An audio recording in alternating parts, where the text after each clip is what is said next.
Dolgo časa je obstajala skrivnost, ki je večina med nami skoraj ni opazila. Medtem ko so ljudje zaposleni s preučevanjem vesolja in iskanjem življenja na drugih planetih, obstaja še ena vrsta bitij, ki že dolgo živijo prav tukaj na našem planetu Zemlja, pa jim ne posvečamo dovolj pozornosti. V globinah oceanov si na tisoče kitov vsak dan izmenjuje zvoke. Dolga desetletja je večina znanstvenikov mislila, da so ti zvoki preprosto način za navigacijo, iskanje hrane ali sporazumevanje znotraj njihove skupine. Ta dva kita komunicirata izmenično s hitrimi izbruhi klikov. Raziskovalci iz projekta CETI uporabljajo umetno inteligenco za dešifriranje teh klikov. Where researchers at Project SETI are using artificial intelligence to decode. Toda ko se umetna inteligenca in sodobna analiza podatkov vse bolj razvijata, se pojavljajo nova odkritja, ki začenjajo odpirati še večje vprašanja. Ali imajo kiti morda bolj zapleten sistem komunikacije, kot si mislimo? In to bomo raziskali. Preden začnemo, ne pozabite všečkati tega videa. To nam, ustvarjalcem vsebin, veliko pomeni. Najlepša hvala in zdaj začnimo. V zadnjih letih so morski biologi, računalniški znanstveniki in raziskovalci umetne inteligence začeli združevati moči, da bi preučili ogromno zbirko posnetkov kitov, zbranih iz različnih delov sveta. Njihov cilj ni bil le ugotoviti, kakšne vrste zvokov proizvajajo kiti, temveč tudi odkriti, ali se za temi zvoki skrivajo kakšni vzorci. Eden od razlogov, zakaj so se strokovnjaki začeli zanimati, je posebna značilnost kitov. Njihovi možgani so med največjimi med vsemi živalmi na planetu. Nekatere vrste celo kažejo napredno socialno vedenje, sodelovanje in celo tradicije, ki se prenašajo iz ene skupine na naslednjo generacijo. Z drugimi besedami, niso preproste živali, ki bi samo plavale po oceanu. Imajo svojo družbo, svojo kulturo in morda celo svoj način izmenjave informacij. Zaradi tega so raziskovalci začeli uporabljati AI sisteme, ki se običajno uporabljajo za preučevanje človeškega jezika. To je ista tehnologija, ki se uporablja za prepoznavanje besed, stavkov in vzorcev v človeškem jeziku. Presenetljivo je, ker so to poskušali uporabiti tudi na zvokih, ki prihajajo od kitov. In tukaj je vse začelo postajati še bolj zanimivo. Namesto naključnih zvokov so raziskovalci včasih odkrili ponavljajoča se zaporedja. Obstajajo tudi posebne kombinacije zvokov, ki se pojavljajo zaporedoma v različnih situacijah. To je kot koščki sestavljanke, ki postopoma sestavljajo večjo sliko. Čeprav še ni znanstvenih dokazov, da bi imele kiti jezik podoben človeškemu, pa mnogi strokovnjaki verjamejo, da je njihova komunikacija bolj zapletena kot le preprosti klici ali signali. Eden najbolj vznemirljivih dogodkov se je zgodil ob obali Aljaske leta 2023. Tako je približno potekal njihov pogovor.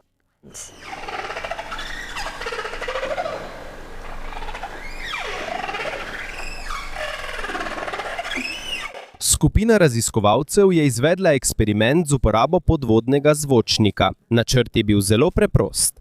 Predvajali so posnetek kontaktnega klica grbavega kita. To je vrsta zvoka, ki ga grbavi kiti uporabljajo, da drugim kitom sporočijo svojo prisotnost.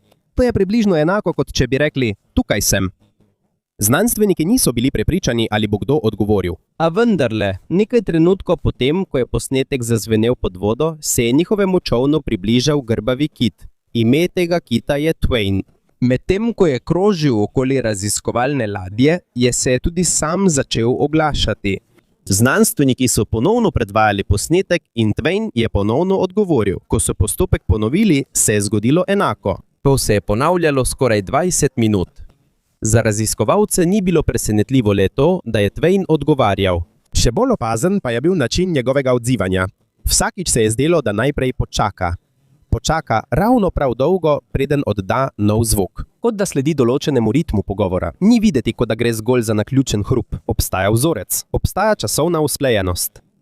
Po mnenju znanstvenikov, ki so vključeni v projekt, to je eden najjasnejših primerov dvosmerne glasovne interakcije med človekom in grbavim kitom, ki je bil zabeležen v sodobnem času. Toda medtem, ko raziskovalci poskušajo razumeti pomen teh zvokov, obstaja še ena skupina strokovnjakov, ki se osredotoča na drugo vrsto kita. kit glavač. In tukaj se bodo začela pojavljati nekatera izmed najbolj osupljivih vprašanj o komunikaciji teh bitij. Toda, ko se raziskave o kitih poglabljajo, obstaja ena stvar, ki jo je treba pojasniti. Znanost še ni dokazala, da lahko prevedemo, kar govorijo kiti glavači, kot da bi šlo za človeški jezik. Še ni bilo dešifriranega stavka, ki bi pomenil, to je tisto, kar želim povedati. Toda to, kar so raziskovalci odkrili, je skoraj enako pomembno. Ker so mislili, da gre le za preproste klike, pa so zdaj ugotovili, da imajo ti kliki jasen vzorec, strukturo in raznolikost. Po študiji objavljeni v Nature Communications je projekt CETI preučil več kot 8700 kitovih kod iz kitov glavačev v okolici Dominike. Kode so kratka zaporedja klikov, ki jih kiti glavači uporabljajo za medsebojno komunikacijo. Prej je veliko znanstvenikov menilo, da je kombinacija teh zvokov omejena kot nekaj preprostih signalov. Toda ko so uporabili naprednejšo računalniško analizo in orodje umetne inteligence, se je izkazalo, da je sistem veliko bolj zapleten. Obstajajo spremembe v hitrosti klikov, spremembe v ritmu, na koncu je lahko dodan ali odvzet klik. In obstajajo časovni vzorci, ki niso kar tako naključni. To pomeni, da to ni le preprost hrup pod morjem, to je kot sistem zvokov s svojimi pravili. Še ni enako človeškemu jeziku, ampak jasno je, da obstaja organizacija, obstaja struktura. In možno je, da obstaja globlji pomen, ki ga še ne razumemo.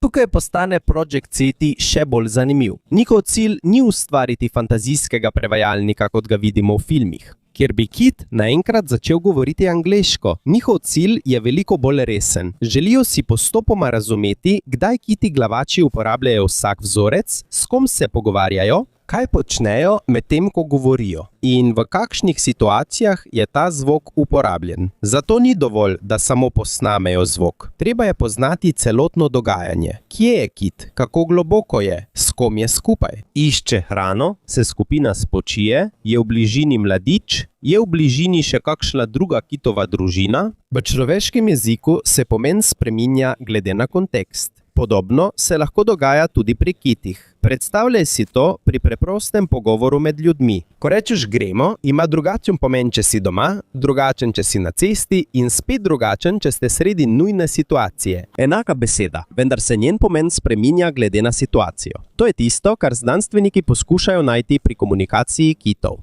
Ne iščejo samo zvoka, iščejo povezavo med zvokom in vedenjem.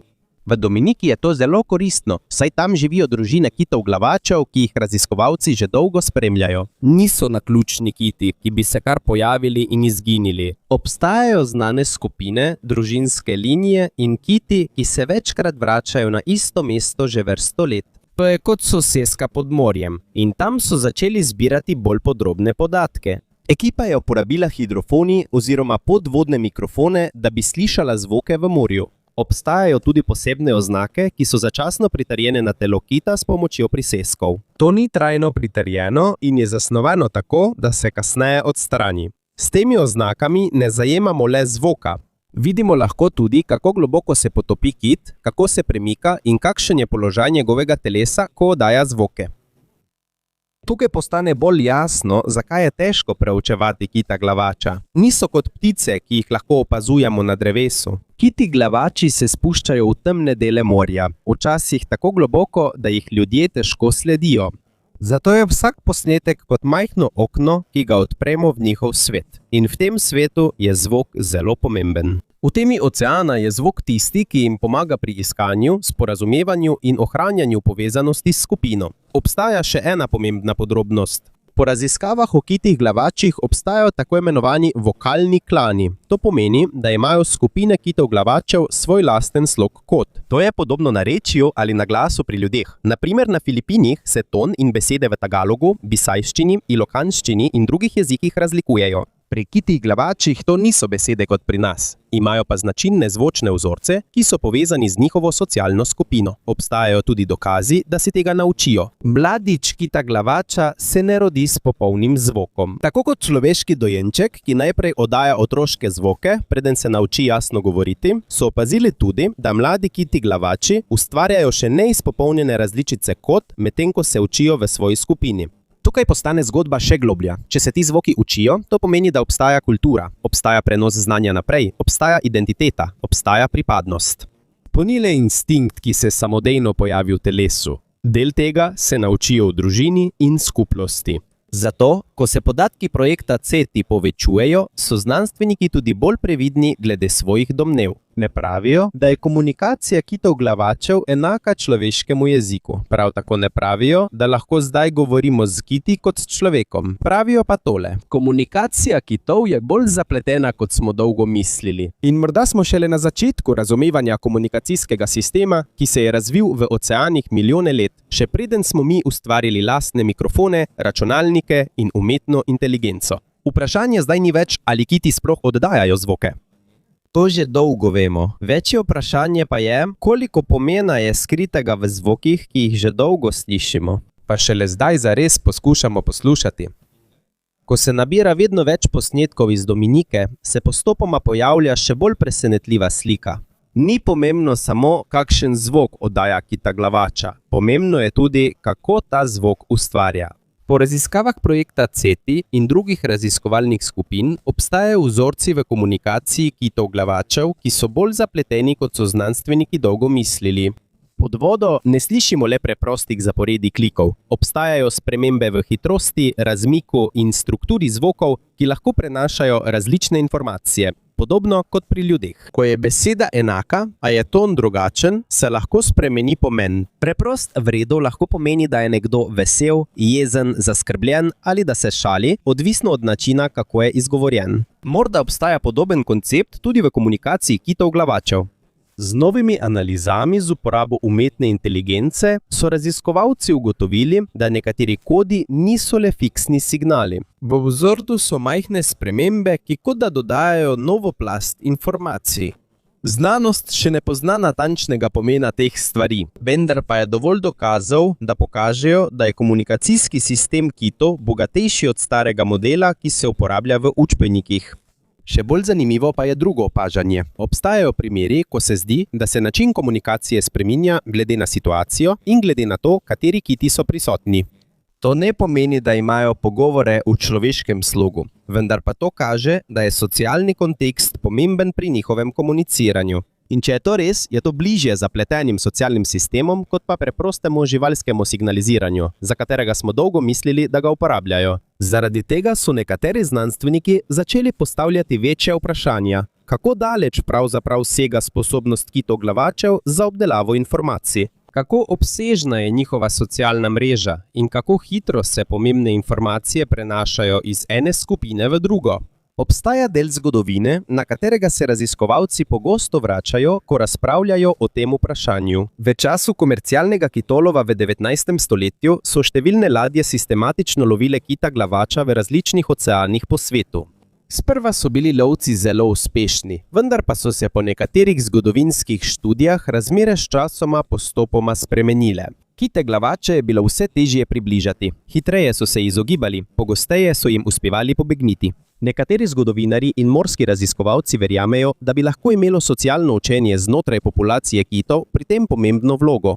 To pomeni, da so preživeli. Skupine morda lahko prenesle informacije o nevarnosti na druge člane svoje skupnosti. To ne pomeni, da obstajajo dokazi, da so poslali posebno opozorilno sporočilo po vsem oceanu. Za takšno trditev še ni znanstvenih dokazov. Vendar pa obstajajo močni dokazi, da se kit glavač uči iz izkušenj in da prenaša določeno vedenjsko znanje na svojo skupino. In za mnoge znanstvenike je to že dovolj, da jih navduši. Kajti sposobnost učenja, prilagajanja in deljenja informacij je ena izmed temeljnih osnov naprednega socialnega vedenja. Medtem pa je še eno odkritje še bolj povečalo zanimanje znanstvene skupnosti. Namesto, da bi preučevali le intervale med kliki, so nekateri raziskovalci začeli analizirati tudi obliko samih zvokov. Tukaj je potrebna previdnost. Nekatere študije so odkrile akustične značilnosti v vokalizacijah kitov, ki bi lahko bile podobne določenim elementom človeškega govora. Vendar pa po mnenju raziskovalcev to še ne pomeni, da kiti uporabljajo samoglasnike tako kot ljudje. Pa tudi ne pomeni, da imajo svojo različico angleščine, tagalščine ali katerega koli človeškega jezika. Bolj ustrezen opis bi bil naslednji.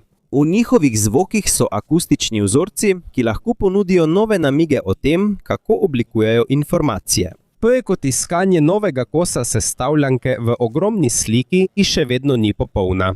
In bolj ko projekt CETI zbira podatke, bolj postaja ena stvar jasna. Dolga desetletja so se znanstveniki spraševali, ali imajo zvoki kitov glavačev kakšen pomen. Zdaj se to vprašanje počasi spreminja. Novo vprašanje je, kako zapleten je pomen, ki se skriva za vsakim klikom.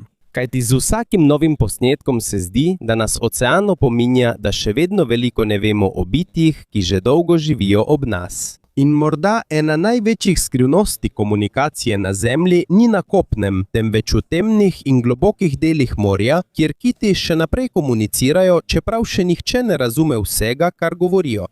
Na tej točki zgodbe je ena zmotna predstava, ki jo je treba razjasniti. Ko slišimo besedo jezik, takoj pomislimo na besede, stavke in slovnico, ki jih uporabljajo ljudje. Vendar pa po mnenju številnih morskih biologov in raziskovalcev, jezika ni nujno, da je njihova komunikacija povsem enaka človeškemu jeziku. To je razlog, zakaj je znanstvena skupnost postala zelo zainteresirana za nova odkritja o kitih glavačih.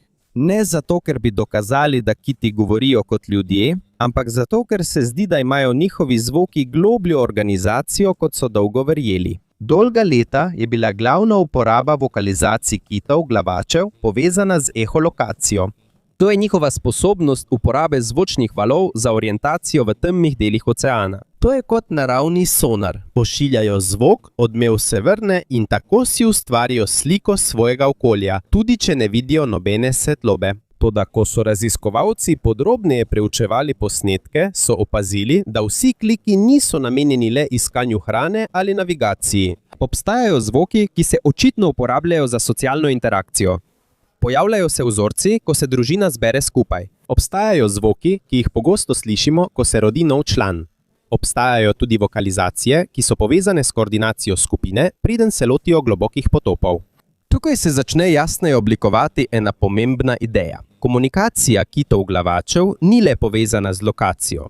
Možno je, da je to tudi del njihovega družabnega življenja. In če je ena stvar, ki se znova in znova pojavlja v desetletjih raziskav kitov, je to pomen družine v življenju kitov glavačev. Ne živijo kot posamezniki, ki so sami. Večina samic kitov glavačev je del stabilnih družinskih enot, ki lahko ostanejo skupaj več let. Skupaj skrbijo za mladiče, si delijo odgovornosti in očitno sodelujejo pri zaščiti mladih članov skupine.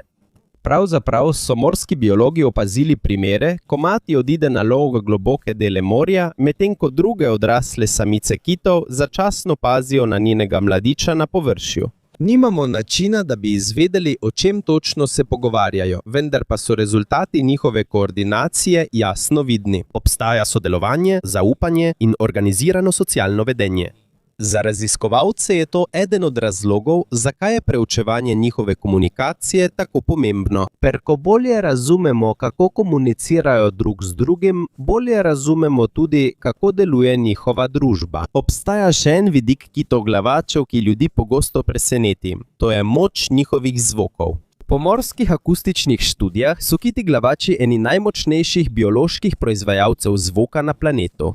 Njihovi eholokacijski kliki so izjemno glasni v primerjavi z večino živali na svetu. Vendar pa je pomembno poudariti, da se še vedno preučuje veliko podrobnosti o njegovem učinku na človeka. Na spletu krožijo nekateri priljubljeni zapisi, ki trdijo, da naj bi to lahko takoj uničilo človeško telo od znotraj. Vendar za takšne skrajne trditve še ni trdnih znanstvenih dokazov. Kar je bolj gotovo, pa je to, da imajo izjemno močan akustični sistem.